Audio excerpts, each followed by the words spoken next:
is Erin with Erin's Faces and my good friend Jessica with Inherent Style. And I put a little survey out on Facebook to see what sunscreen questions you guys had. And so Jessica is going to read the list and we're going to talk about sunscreen and all of the questions you asked. Okay, ready, go. All right. Lisa asked, why should we care about SPF? You should care, Lisa, about SPF because according to the Skin Cancer Foundation, 90% of aging, whether it's hyperpigmentation, elasticity, fine lines, and wrinkles, is due to sun damage. So you have a massive amount of, yes, exactly. So Shocked face. whew, shocked face. That's why you should do it. Okay, next, Thea asks, is it true that you need to apply sunscreen a full hour before sun exposure? No, yes and no. So yes, in the fact that if you're using a chemical SPF, you do have to allow 20 to 30 minutes for it to soak into your skin. If you're using a physical SPF, technically the FDA says you do have to give it that time slot, but if you're using a physical SPF, you don't as much because it works immediately. And we'll talk about the difference between those later. Awesome. Megan, Andy, and Jasper ask, when do I put SPF on? SPF is the last step in your skincare routine. So if you're gonna wash your face, put your serum on, put your moisturizer on if you need it, and then do your sunscreen. The end. Awesome. So Katie asks, how can I reapply over makeup? It's hard, Katie. Okay, so there's one thing you can do that I think is effective. You can get those little brushes that have the powder in them that are sunscreen powders that are clear, and you can kind of go on top that way. They're not great for you to breathe in, so don't do that. What about if you use a spray? Sprays are not good because you absolutely are gonna breathe that in. Number one, sprays are, look into it. Healthy people that write about healthy things don't like sprays because of that, and you tend to not get the correct amount of sunscreen on you because a lot of it's in the air. So don't do sprays. Don't do it. Don't do it. Don't do it. Don't okay. do it. Amy, Joe, and Kayla ask, how often do I have to reapply at all? Okay, so this is a tiered answer. If you're just walking through your day and you're in a normal amount of sun and taking a break, going on your lunch, whatever, you can just put your sunscreen on in the morning and you're done. If you are outside in direct sunlight for like a baseball game, at the zoo, at the beach, every 2 hours.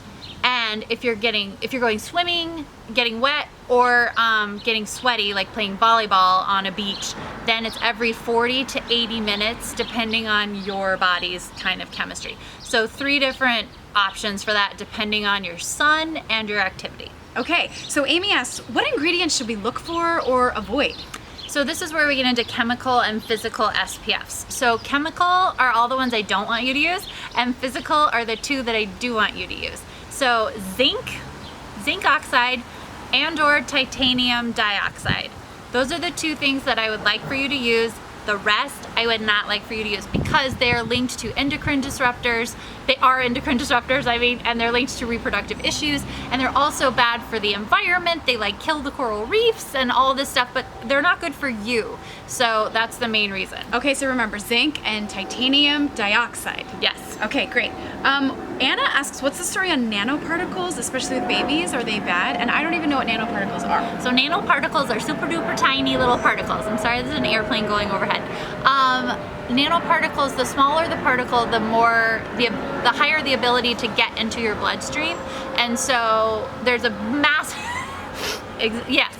So there's a massive concern about that, especially with children. So you do want to steer towards non-nano zinc, which it tends to say on the label if it is a non-nano zinc product, or and titanium dioxide is generally non-nano as well. So Tara asks, why does it smell so good? Why does sunscreen smell so good? So generally the sunscreen of our youth is like Banana Boat, that stuff smells good. It smells amazing. And I will not speak to Banana Boat, but most sunscreens that smell amazing are filled with synthetic fragrance that smells like coconuts and bananas and the beach. And it's a hormone disruptor. So I would opt for fragrance-free, especially on your face, because fragrance can break people out. So don't go with yummy smells unless they are not synthetic. They're naturally occurring. Okay, Alora asks, if I have SPF in my makeup, do I need an SPF in my skincare?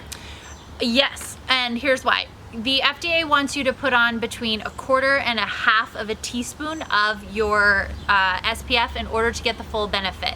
It's a lot. It's about a nickel-sized amount. And if you put on half of that, you have turned an SPF 30 into an SPF 15. So I have a whole lot of makeup on right now, and I am not wearing a quarter of a teaspoon remotely of foundation. So I view the SPF in my makeup as a bonus kind of an SPF, and I use my skincare SPF underneath. So wild question. Okay, should the SPF that you wear on your face be the same as the one you wear on your body, or different? They can be the same, but for me, because I break out, I have to use like one targeting my skin on my face, whereas I can use ones that have like oils and stuff on my body. I can't use that on my face, and the ones for body tend to be cheaper too. And then one other thing I want to just say is what's the ideal SPF number? SPF 30 is about where most people can sit. SPF 30 gives you 97% protection from UVA and UVB rays if it's a broad spectrum SPF, whereas SPF 50, which sounds like it would be way higher in protection, is only 98%, and SPF 100 is 99%. So they're nominal, but the irritation factor and the breakout factor goes up a lot with 50 and 100. So, and I think people hear the number and they think they're getting a lot more protection, but it's actually 1 to 2% more. So it's not that serious. Wow.